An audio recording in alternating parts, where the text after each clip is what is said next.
it doesn't matter how hard you get hit and continue to get hit, you just got to keep getting up, and keep pressing forward, focus on what you want, and really have a desired dream and goal in. This is Property Investory, where we talk to successful property investors to find out more about their stories, mindset, and strategies.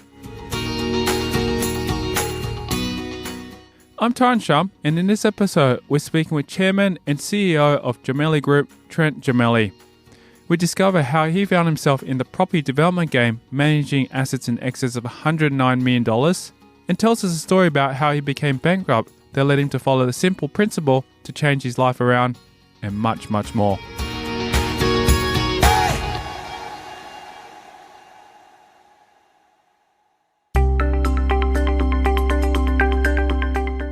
Trent Gemelli is the chairman and CEO of Gemelli Group, who are renowned as property project experts. Gemelli shares with us how he got started. We're Australia's #1 small property project experts, and we basically coach, mentor, and work with clients in small developments. We've done it now since 2006, although I've been in property now for over 20 years, which is interesting. Gemelli tells us about what he does on a day-to-day basis.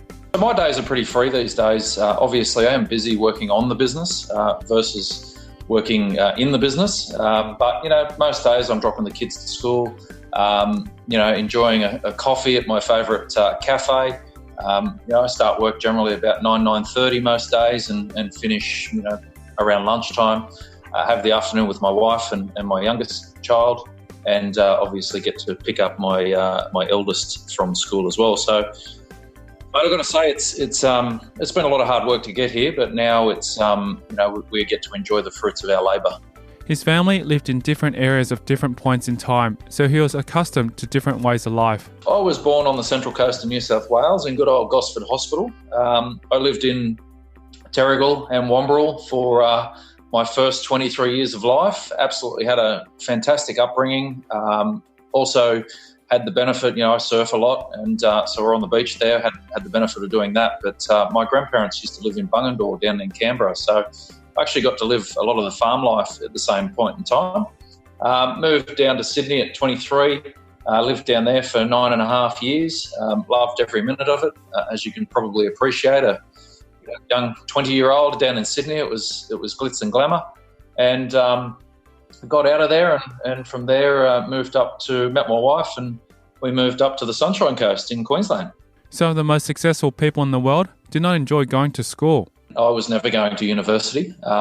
It just didn't fit my mentality. With the greatest respect to everyone that goes to uni.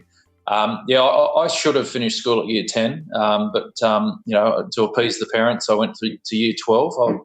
I had some great schooling. One of my favourite school was St Edward's College in East Gosford there. It was a boys' school. We had such a great time with all the boys and all that, and playing a lot of sports and doing all that. I did quite well at school there.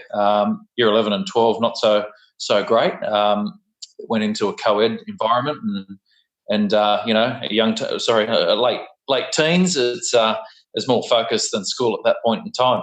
It took some time for Gemelli to figure out what he wanted to do after high school. I failed school pretty hard on the HSC. I actually wanted to be an architect when I was growing up. I was always a really good tech drawer, and coming out of school, Dad sort of said to me, because I'd never worked up until then, and he sort of said to me, "What are you going to do now?" And I was like, don't worry about it. We'll see. And I ended up working at David Jones in Chatswood for a period of time there, and actually really enjoyed it. Surprisingly enough, I was in the back end and doing a bit of selling at the same point in time, and it just really kicked the career off into being independent, learning about business and how it operated and what to do, what not to do. I got to see very actively the positives and the negatives of managers, and it just gave me a good stable base from there to evolve. And I had a multitude of jobs on my resume until about 29. Mate, I reckon I've probably been through about 200 jobs in that period of time. For me, it was always, looking for something more, looking for more training and certainly mentors. And I got that opportunity working for a group called CoreView and a chap called Warwick Kirby. mate, I was in North Sydney, sort of mid-20s, and really thrived there. He taught me so much stuff that I still employ today. And, if he's listening, God love you, Warwick, mate, you changed my life. It was, you just went hard, went hard through the mornings and got in early and just learnt what I learned today and still apply a lot of the traits that he was able to teach. It's fair to say that Gemelli has had some considerable work experience. I was selling everything from, clothes to IT equipment. I worked for a powder coating company, an air conditioning company, because I studied to be a mechanical engineer at one point in time. Selling advertising for Yellow Pages. There's a whole list and raft of jobs that we did over time, over that period of time. Gemelli tells us about why he was always on the lookout for another job. It used to be a running joke with my mates that, you can't hold a job down more than 6 months. It wasn't that. It was just I was always looking for something better. I was never settled working for someone else. And, when I got to that point where I felt I'd learnt what I wanted to learn, I then went and did something else. And funnily enough, reading Robert Kiyosaki's book, he did something very, very similar growing up. From a young age, Gemelli was already starting to think about what his future could look like. My mum was always very pro property. She was from a banking background. My dad was an accountant. He was also pro property, but much more conservative. For me, mate, it was always just something as I grew up. I had this, it's hard to explain, but just this gut feel that I was going that way. I'd always... there was two things I was purely passionate about. It was cars, anything mechanical, particularly racing, and property. I just had this affiliation with it from such a young age. I remember, I started playing golf at about 7. I was training to be a pro golfer back then, and I still remember driving down to my grandparents and looking at property as we were going from such a young age. So I know it sounds a bit far-fetched, but, I can still remember a lot of those trips. We hear about how he found himself going down the path of property investing. Dad was pushing me at the time. I was wasting way too much money on cars and booze and going out, as every young man does. Bought my first house in Wamberal, bought it at the top of a boom and ended up losing money on it for the first 8 years that I owned it. So, I was always taught about negative gearing and all that. However, although we renovated that property and made it nice and had a great tenant for that period of time, what I was able to do is leverage the little bit of growth that we had out of it and go into 2 and 3. And, I was able to multiply that very, very quickly. So I ended up, I bought that property. Within 6 months, I bought a secondary property on the Gold Coast in Coomera. I then bought within an 8-month period from there, I then went and bought another one in WA. And both of those properties doubled within 12 months. So I was very fortunate from that perspective, to buy right. I had a good team around me, being my finance broker, Leanne, at First Mortgage in North Sydney. And she really taught me a lot of stuff to do with finance and all that. And I was continuing on. I had another 2 or 3 properties under contract at that point in time, and Dad was saying to me, you've got to do something else with your life. I ended up buying a Wizard Home Loans business in 2006. So, we went from a very, very slow start. I didn't get started until I was later. Still interested, but very, very slow start. But as soon as I got started, I was hooked, mate. Absolutely hooked, line and sinker. What age did you start, or did you purchase that first property? I was about 26, I think it was, 25 or 26. We discovered the staggering amounts of properties that Gemelli held. By the time I got into developing, I had under my ownership across multiple entities. We had 104 on the books. Most of them were negatively geared. After having so many properties on the books, there are bound to be some moments that aren't great at the time, but valuable to learn from. To learn, you've got to make mistakes. Now, my thing, the way I was able to leverage myself very, very fast is, reading about other people's money and leveraging through family members and stuff like that. So we were able to grow that portfolio very, very fast. However, it got to a point where I had to employ 3 people to run the portfolio, and GFC rolled through, and I actually liquidated everything, or most of it, just because I couldn't see the point of holding that much asset and debt at that point in time. I wasn't really getting ahead. He explains the impact that the global financial crisis had on his business. Constantly chasing your tail, robbing Peter to pay Paul, to get to that, neutral base. And that's why when GFC rolled through, I just basically made a blanket rule that anything that didn't have more than 20% growth and was either neutrally or positive cash flow, we got rid of. We just liquidated the whole lot. And, it was a very uplifting moment. It was tough to do, to make the decision, but it was an extremely uplifting moment because I felt free again. And, the properties that we did keep, we eventually sold them off anyway, but the properties that we did keep were able to, not have to put a lot of coin into them. I could manage them versus a team managing them. So I ended up saving a bucket load of money. Gemelli had come to a decision on what needed to be done, and he didn't want to waste any time. He shares with us how long it took. About 3.5 months. I just said get rid of them. So if we could get anything bank debt or more, go for it. And we just liquidated. So that was, when you want to do something, you can do it fast if you really want to. Did you have any surplus cash left over after that, or did it just pay off all the debt? Just paid off all the debt, mate. So you're really starting from a blank slate from day dot then, after you've sold all of them off. I've done that 3 times now. So I didn't learn the first time. It took me 3 times. We hear about a difficult moment in his life, not only on the business side, but also on the personal side. I nearly went bust after that event. I had an ex-girlfriend of mine that spent all the money. So that was a tough one. And then from there, in 2013, I had a mate of 25 years stick the knife in over money, and went backwards pretty hard from there. Gemelli goes into more detail about that time in his life and why it had such an effect on him. At the end of the day, we got on famously, we were great mates and all that sort of stuff. But what I didn't realise at the time, we had our business, which was going fine. But we also had a development together. And what I didn't realise is I was managing his wife. And that for me was really, really difficult. I didn't really give 2 hoots about the money, to be honest. It was more the relationship. But, that's how you grow and move forward. And my firstborn was 2 weeks old when that happened. So, when your back's to the wall, you start to, you can really focus and put, focused attention into what you do. And that's what we did and where we are today because of that. So I'm actually really grateful for that moment in time, as hard as it was. I am actually grateful for it as well.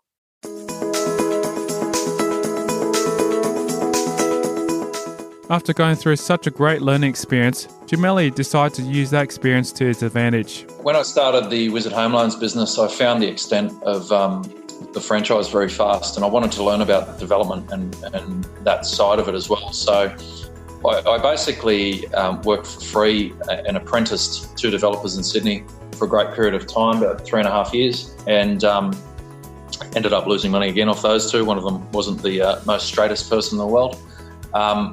I just did everything that I could, project managed 5 30-plus unit developments at once. Suffice to say, I wasn't married at that time, and I certainly didn't have kids. So I just committed myself absolutely into learning as much as I could about developing. When I got through that phase, we're talking 2007, 8, 9, that's when I liquidated the properties that I had on the books. And I was able to then get into my own first development, which was what I was always looking to do anyway, although I couldn't and wouldn't have been able to go to university to study architecture because I just didn't have the marks to do that. I certainly had the ability to go through a different route, being development, to do the same job as just someone else was drawing it for me. We discover what he learned from some failures in the past and how he uses that to his benefit. Mate, I had a failed business partnership in that one and ended up just letting it die. It wasn't worth the hassle selling it. I've had 2 partnerships and both have gone down. So suffice to say, I'm not that pro on partnerships. However, that's not to say they can't work. So I actually just let it die. I still did finance through the period of time just to be able to, make ends meet and pay for things. I ended up working for Commonwealth Bank for a period of time as well, for the same reason. But I just, deep down knew that I had to, get out of the environment where I was encased. And I mean that again with the greatest respect to everyone. A job just wasn't for me. I had to be my own boss. I had to rule the roost in those type of areas, and my staff are amazing. And I'm not overbearing or anything like that with them. I'm just, I like to be in control of my own ship, and that has brought us great fortune and great friendships as well. At the end of that journey, he describes his venture into property development and provides words of wisdom. I got into it in 2007, again, just through leverage, was able to, and certainly learning with developers who I was learning from, I was able to, put some funds in, some capital in, and joint venture with them, and then was learning the process as we went, mate. I did my first one on my own back in late 2008. That was, an 80-unit complex. Went through the GFC, got funding on it, had joint venture partners in that. That didn't go too well because one of the partners decided not to pay his mortgage. So the funding fell over, walked away from that. But, like anything, it's the journey that you go on and what you learn from it. We still do joint ventures. However, we're pretty selective who we joint venture with now. Just from previous experience, that's what it's been. So, mate, I can't say that it was all roses because it wasn't. We've had some tough times and we've had to really dig deep a lot, quite a number of times. And I'm not trying to say it's a sob story or anything like that. It's just my journey to date. That, when times get tough, you need to get tougher. I heard a great thing this morning just on the radio was, you might get knocked down 7 times, you have to get up 8. And that was from Denzel Washington, just watching a motivational video. It doesn't matter how hard you get hit and continue to get hit. You just got to keep getting up, and keep pressing forward, focus on what you want, and really have a desired dream and goal in tow. And I have vision boards. I have them in my car, on my phone, everywhere I go, so that I can always, look at what I want, where I want it. And it's not all materialistic, some of it is. But, you're able to create this lifestyle with desired focus. Some advice from a person with experience helped Jameli simplify his outlook on the business. In 2013, when, all the stuff happened with, my ex-mate, my wife and I just basically looked at each other and went, right, I was starting from a minus $427,000 position. We had tax debt to pay and, all sorts of liabilities to deal with. And I remember saying to my wife and my father-in-law and my mum at that time, my father-in-law was an ex-high up in Westpac banking, and he goes, mate, you're bankrupt. It doesn't matter which way you look at it, you're bankrupt. I just said, look, don't worry about it. Let me go. I'll, in 18 months, we'll change this around. So what we did is assume the mentality of the KISS theory, so keep it simple, stupid, and, the smaller fish are sweet. So we started on a splitter, which we actually owned at the time we're living in. Then we moved on to, a triple splitter and then a quad. And we just started progressing, doing the small things. There's an old saying that small fish are sweet.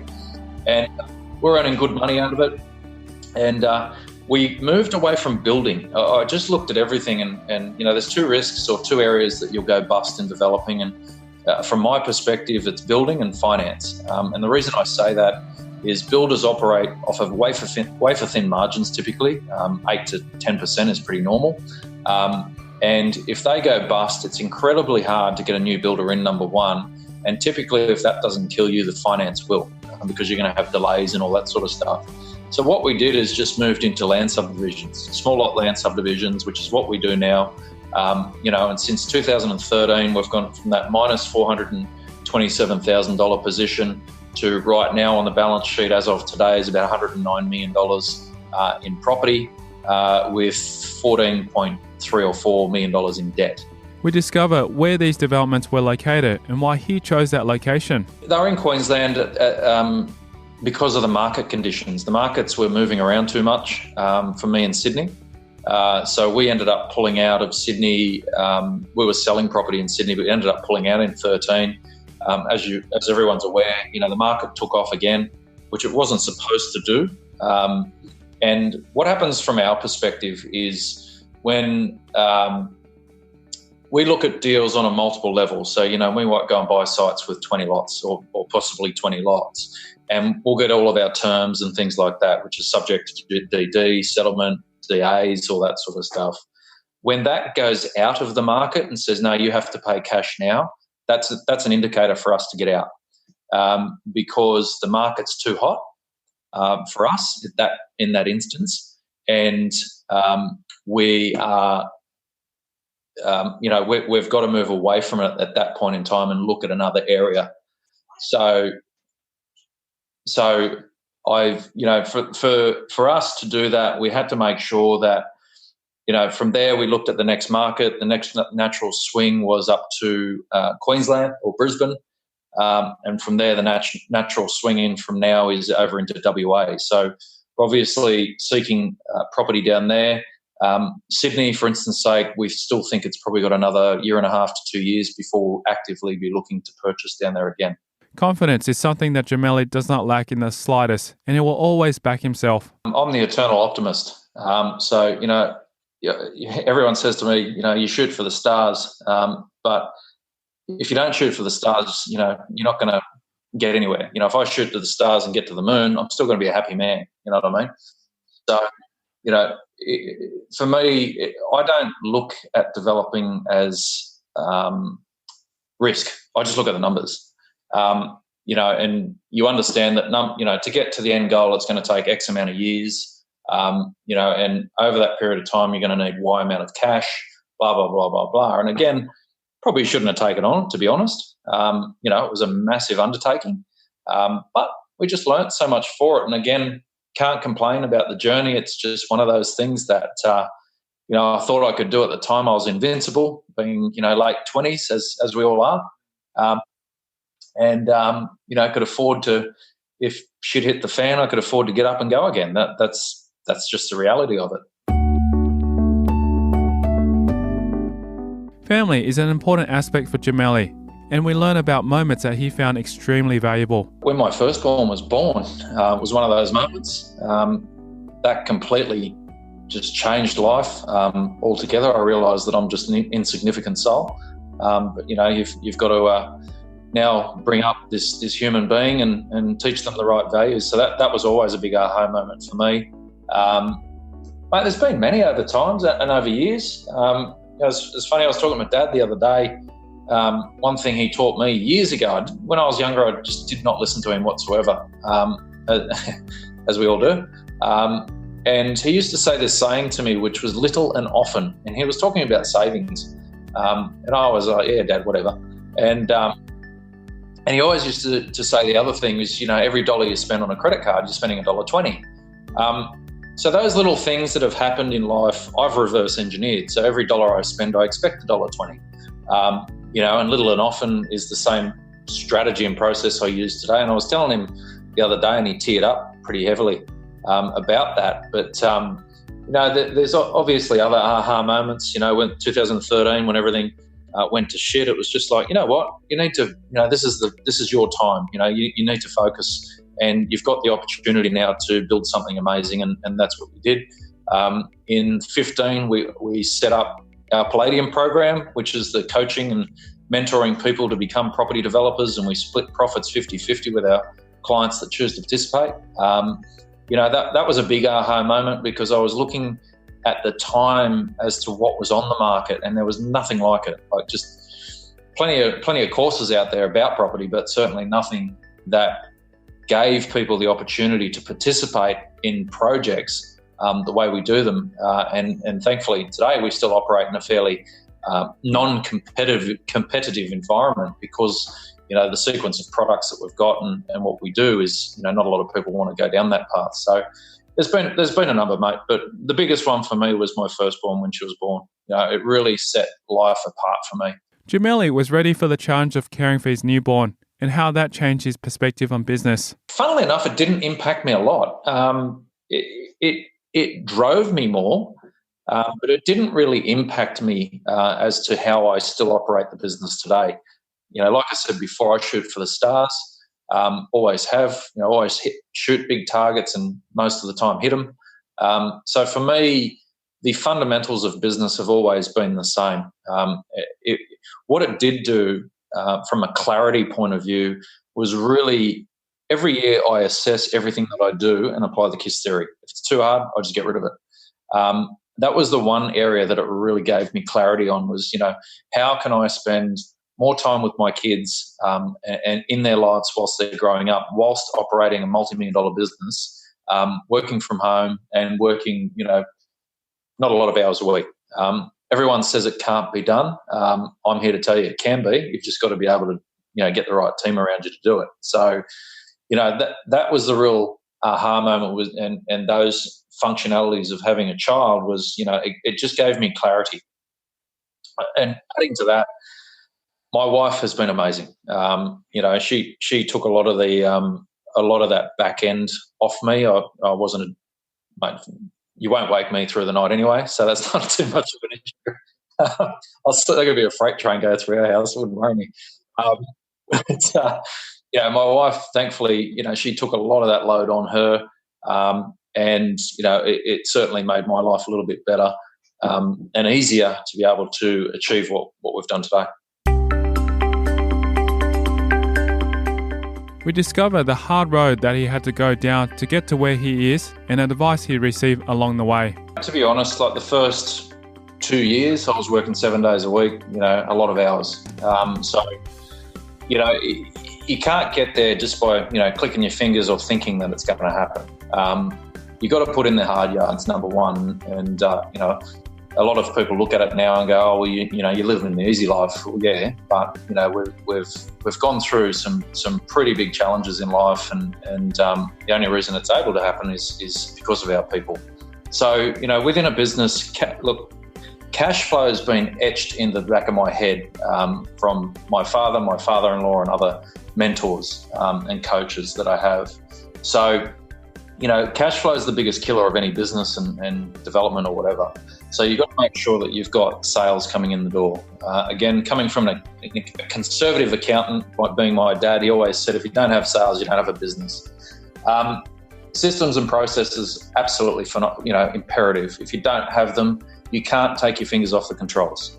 You got to think of, driving a car with cruise control. If you don't have cruise control and let go of the wheel, well, you can't drive the car basically. So you've got to have the functions in business that enables you to be able to let go of the wheel here and there and lift your foot off the pedal and let the team run in. Third thing's people.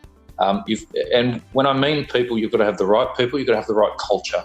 To have the right culture, it takes a little bit of time, but when you get it, it's amazing. But, with culture, I always say to anyone is be true to yourself. Don't try and be someone that you're not. Make sure that your culture reflects who you are as a human being. And for me, I'm very trusting of people, and I expect the same from my team, and they're all like that. We also employ a lot of older generation people, so the average age of our staff is over 53. And there's a reason we do that, is because they've got the right cultural fit and values that we cover as a business. The next thing I'd say is get a coach, get a mentor, read books, read as many damn books as you possibly can. One of my favourites is Think and Grow Rich by Napoleon Hill. One of my all-time favourites is The Monk Who Sold His Ferrari. If I ever get in a bind, that's the default book I go to, because it just resets, pulls you back into line and make sure that, I'm on track. But the last thing I want to say is balance. You've got to have the right balance, whether it be through family or exercise or, just going for a surf or a swim or whatever. You've got to have balance in your life to be able to sustain the energy levels that's required to be successful. And it's not something it's a game, basically. And your customers expect a lot from you. But you've also got to set boundaries with them. So they're the key points I would say to any budding entrepreneur. You get those right, it's pretty easy after that. Gemelli gives some insight into what his business does and how property development works for him. The first thing you've got to learn is the art of leverage. You've got to leverage money. You do that through banks. You can do that through family and friends. You can do it through other people's money. There's all sorts of ways that you have the ability to do that. Then you've got to be able to leverage time. So, development, there's no magic pill or silver bullet, whatever you want to call it. It takes time. You're dealing with a lot of bureaucracies that is a pain in the ass most of the time, and things blow out. So you've got to deal with that and be realistic about what can be done. So, when we got, in 13, when everything happened, we had our property. I couldn't develop it because I had no money. I was in the hole so hard. What I was able to do is borrow money from my in-laws and my parents and said, look, if we give you a rate of return of 25% on your money over a 12-month period, would you take that? And they were like, yeah, absolutely. We can't get more than 3% on our money in the bank. But then that, the result of that is, how are you going to be successful? We need a business plan. How are you going to do it? Blah blah blah. So we did that one. They obviously got their money back. I said, can I utilize it again and do the same process? Yes. And we just consistently did the same thing over and over again. A lot of people think that property development's this real exciting thing and all that, and at stages it is, but it's also very, very monotonous and boring in the sense that all you're doing is tweaking your abilities and tweaking your numbers all the time so that you can deliver the same thing better at a higher profit. The other big thing that we do internally is we will not touch any project that doesn't have more than 30% project profit in it. And the reason for that is things happen, okay? A lot of the time we see more than that. Occasionally we see less than that. And it's very occasionally. But the way I was taught to develop was a third, a third, a third. So you put a third to purchase, a third to develop, and a third in profit. That's how you always should look at property.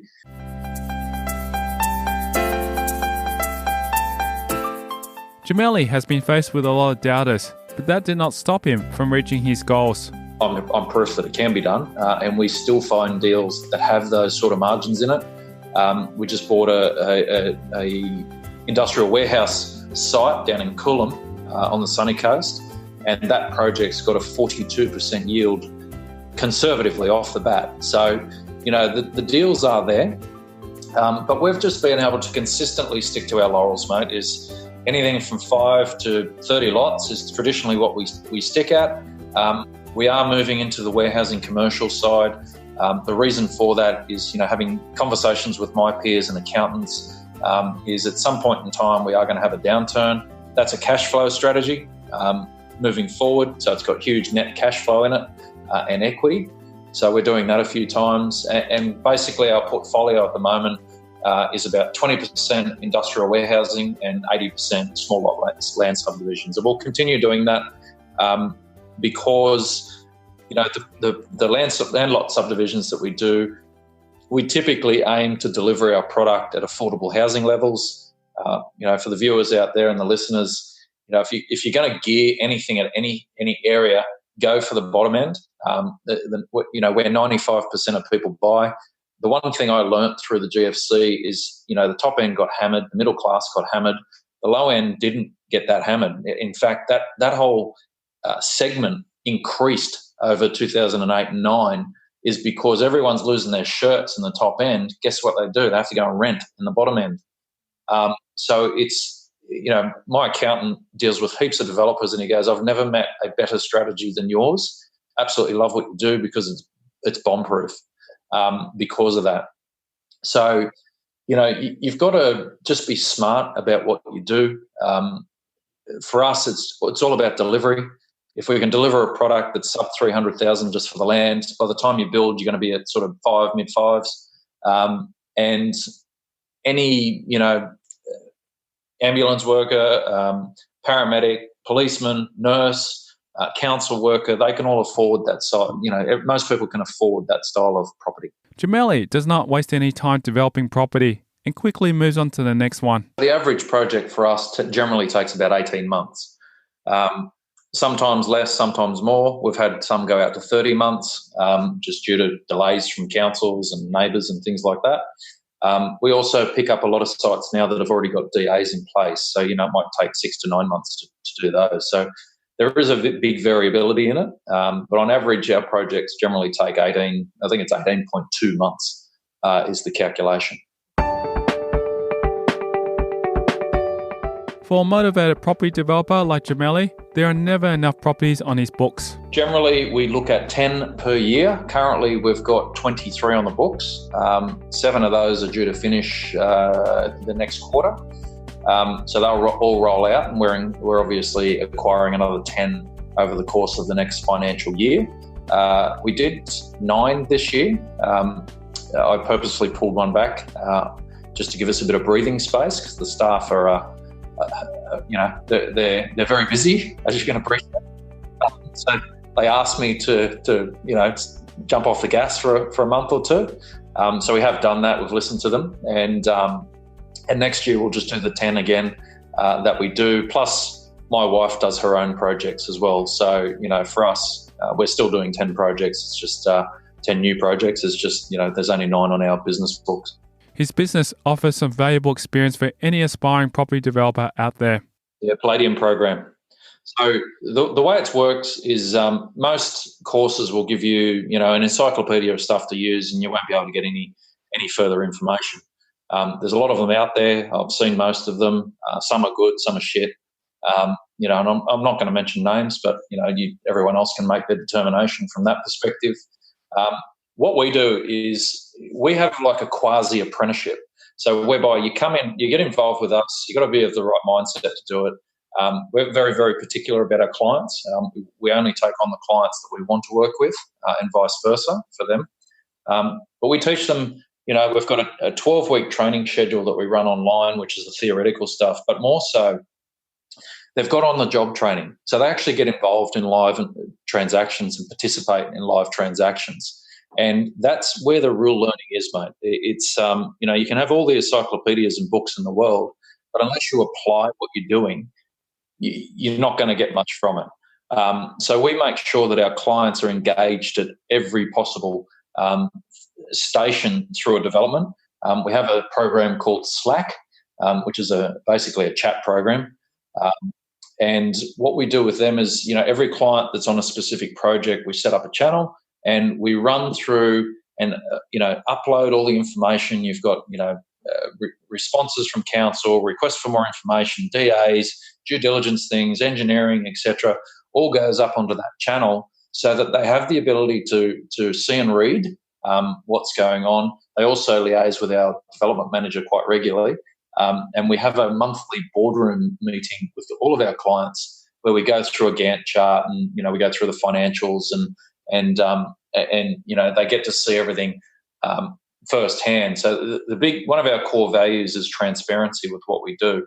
And to have that ability to show clients exactly where we're at, from a financial aspect, from a development aspect, why it's delayed, why we're in front, all those type of things come up.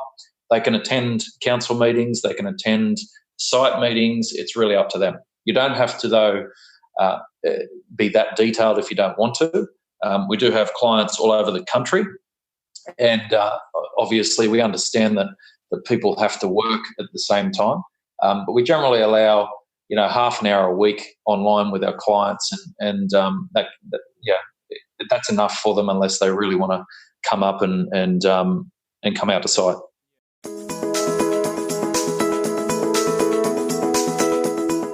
We find out about his strategy on property and what to watch out for in the near future.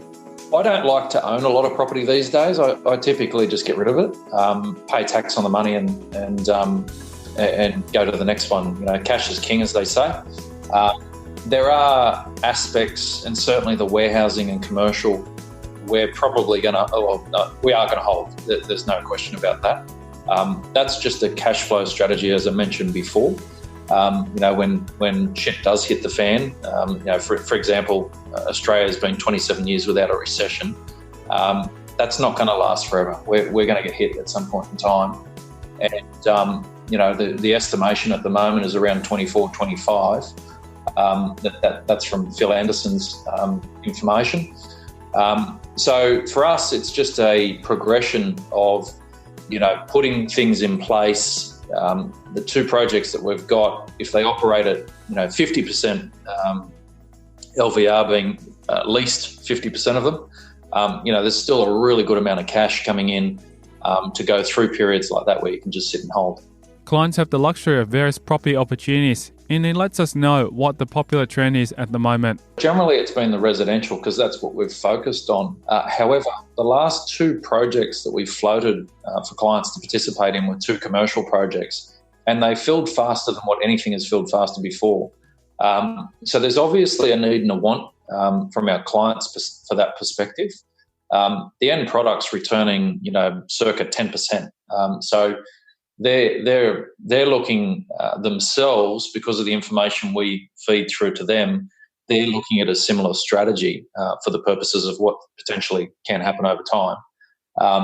And that, instead of taking profits, some of them will take units, and I mean by a warehouse themselves. So it was really interesting to watch how it has evolved over the course, particularly the last 12 months. Where people have been really looking at different opportunities. We're also looking at aged care at the moment as well. So I've got an idea out there with that, and I know a lot of the clients are really interested in that. But we're also looking at small shopping centres too. So, there's different variety of things that we can get into now because we have the ability to. And again, we may not have the experience. So, we might partner or joint venture with an experienced developer for the sake of the exercise on those, just to watch and see. With a shift towards commercial property, he talks with us about why he thinks people are gravitating towards it. Resi, typically, you'd be talking 4.5% yield. That'd be gross. After you take everything out, generally nets out at about 3 on average. That's a typical, $500,000 property renting at, say, $450 a week. On commercial at the moment, and bear in mind this isn't done yet, but we've done a lot of back end work and making sure that we're right. But on the basic numbers, it's looking at a 10% net before tax. So that's a big difference from 4.5% gross up to that sort of, and even if it was 8% net, it's still a massive difference to where the residential stuff sits as well. The other thing is, from a growth perspective, with Sydney, I don't believe it's in a downturn. I just believe it's scaling back to where it should be because it went over a bit. But the commercial market's doing quite well down there. So, we just look at, generally speaking, when resi's on, commercial's off and vice versa. So, you start looking at different areas and different things that are going on through different regions, just dependent on and contingent on what's going on in the market overall. After all these years, Gemelli is still hard at work looking for that next investment, and we find out what it is that keeps him going. My thing that drives me and has always driven me is to give. So our mantra at the moment is to assist. Our mission is to help 500 people to go through and learn about small property projects. So for me, I'm very charitable in nature. Every project that we have, we allocate 10% to charity. For me, that's a big driving force. And the reason it's such a big driving force is I want to be able to teach my kids to do the same thing. We should always be giving back to society. And I know Australia has a bit of a tall poppy syndrome issue, but at the end of the day, that all aside and whatever it might be, it's about what we can contribute to the community. I don't want to be remembered just for, small property projects. We went to an event on Saturday night where we, donated $10,000 to the local hospital for a machine. It's the poor families that are out there that have got children that are in, any sort of illness. Doesn't matter what it is. It's all the same. It just breaks your heart. And to give them a leg up over the, just turmoil that they go through. Kids with leukemia is such an awful thing to look at. and such a confronting thing to look at. But, you know, Christy and I, my wife, have, when my kids are a little bit older, we're going to take them down to, you know, Brisbane Lady Saliento's children's ward and give them Christmas presents and stuff like that. Just little things you can do and teach and give back and you know, be a better human is my why. You can find comfort and guidance in many different ways that can help you reach where you want to be. 3 people I always looked up to is my grandfather, who's no longer with us, my father and my father-in-law. So they've always been mentors to me over life, although I didn't always listen. So very rarely, actually. The other thing was books. You know, in 13, when everything went to, you know, hell in a handbasket very, very fast, I committed myself to learning. And although, you know, the author may not be with us, like Napoleon Hill, for instance, is not with us anymore, when you immerse yourself in that book, it can become a mentor for you. Listening to audiobooks, all that. I sought out a couple of groups. I did the Kerwin Ray K2 Elite thing. Was really good. Got some good contacts out of that. Learned a lot more about myself. We then got out of that. I went into the Fortune Institute, which was Simon Reynolds and Matt Maloof, and Matt's still my business coach to these days. You've just got to find someone that gels with you and knows more than you, is basically, or had the experience. Now, you know, Matt for me has got an accounting degree. You know, he's very systems and processes orientated, but he also understands the complexities of staff, sales, all that as well. So, and then he just pulls the right people around into you. So, you know, my wife's a mentor to me, mate. She's unbelievable in most instances. If I've ever got an issue, I can you know, go to her and run through it, and she always has the right answer. I don't want to ever tell her that, but she always does. You know, she can always take an objective view. And my best mate, you know, same thing. He's in his own business, and we're able to do that with him and their family. And I think it's good to have proper, you know, we pay for our mentors as well, a couple of them, but the guys who are friends and family and all that, they've got the experience. You know, my grandparents and all that, they've had many, many years of experience in business and stuff like that. So it was, you can always go back and say, you know, Nan or Pop or Grandma, Grandpa, whatever, you know, I've got this situation. I know you've been in business. What would you have done? Or what did you do, you know, that was similar? And you can always get experience from that. So, mate, you can't stop learning. That's probably the biggest thing. There's always, you know, we're on some of the forums on Facebook, Property Development Australia, a lot of good guys and girls on there, and we're always learning from them as well. They have their own things that they have experience in, and you can always post a question if you don't know what's going on and get an answer. So I think everyone's a mentor and a coach. It's just how you perceive it, number one. Number two is if you're willing and open to listening. As an avid reader, Jameli recommends to us some of his favourite books of recent times. Think and Grow Rich is probably the best book on the market today. As I said, I love The Monk Who Sold His Ferrari. Hang on, I've got to get my audio books out. I won't be a sec. I'm currently reading Becoming Supernatural by Dr. Joe Dispenza. It's a tough one to listen to, but it is very good. The 4-Hour Workweek's a great book. One of the best books I've read of late was a book called The Big Leap by Gay Hendricks. And it was about leaping through your mental stages. That was a cracking book. You Can Heal Yourself by Louise Hay. Ask and It Is Given by Jerry and Esther Hicks. And I could go on for hours here. I commit to reading at least 10 to 15 books a year. He delves into what you can get from your past experiences and the perpetuality of learning. Give yourself an uppercut and get focused. I don't think you can. And the reason I say that is because at every stage in life, like I turned 43 this year, and in the last 3 years, I've learned so much it's not funny. And, we've still got a lot to learn. So I think life is just an experience. My wife just turned 40 as well, and everyone looks back when they're 40. Oh, I'm too old and all that sort of crap comes into it. Wait till we turn 50.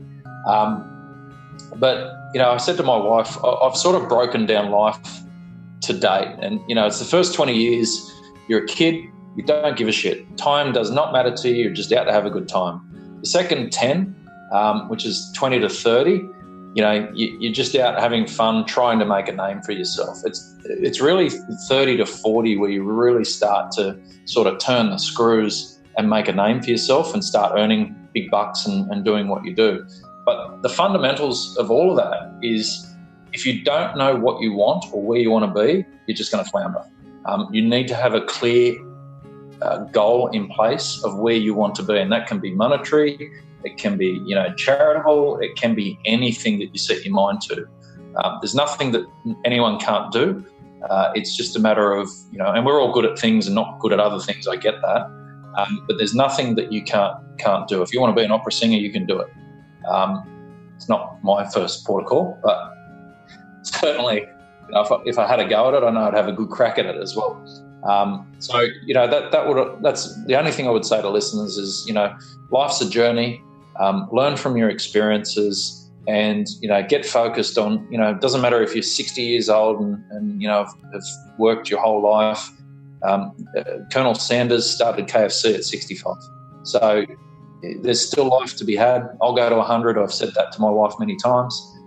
She laughs at me when I say it. But that I for myself love living, and I don't want to go anywhere in a great hurry. I'm just trying to, and I don't do it always, but certainly just trying to live the here and now. For a businessman, the clients are always going to be at the top of the priority list. It's always about the clients, and I know it sounds cliche, but if I can lift my clients up to a stage that they've got on their goals, and we're pretty confident we will, but if I can get them to hit their goals in the next 5 years, that'd be everything to me. There will be points in life where everything doesn't seem to go your way, but Gemelli assures you that things will get better. So I've got a statement, I was born lucky. Luck has something to do with it. However, you will go through, as you've heard through my stories, you'll get smashed at times where all luck seems like it's against you. It's not. You just got to learn from what's going on. Skill, knowledge is a massive thing. If you don't have it, go get it. And if you can't get it, find another way. Just never give up on what you want to achieve. There's one of my mentors always said to me, you may not have done it, but there's thousands of people that have done it before you. So go and speak to peers, go and speak to people that have been in, if it's business, go to that level. If it's something else, go to that level. Just make sure that you never lose sight, even as shitty as it may seem or as tough as it may seem. I've been on, broke almost 3 times now. And as hard as that was, I never lost sight of where I wanted to be.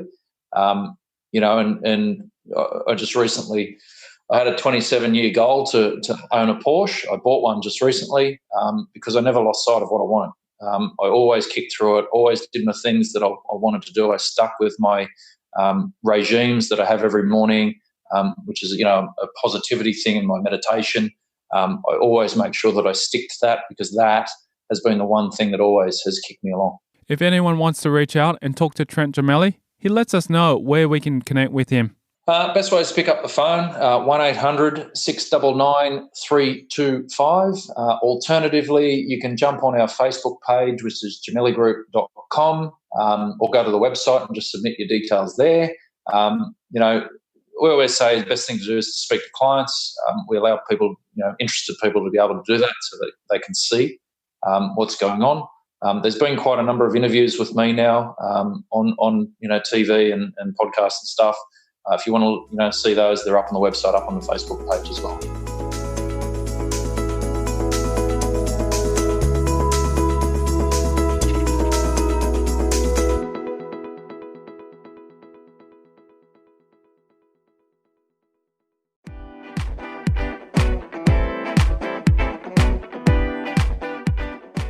Thank you to Trent Gemelli, our guest on this episode of Property Invest Story. If you want to hear more about his journey, then visit our website at propertyinveststory.com.au.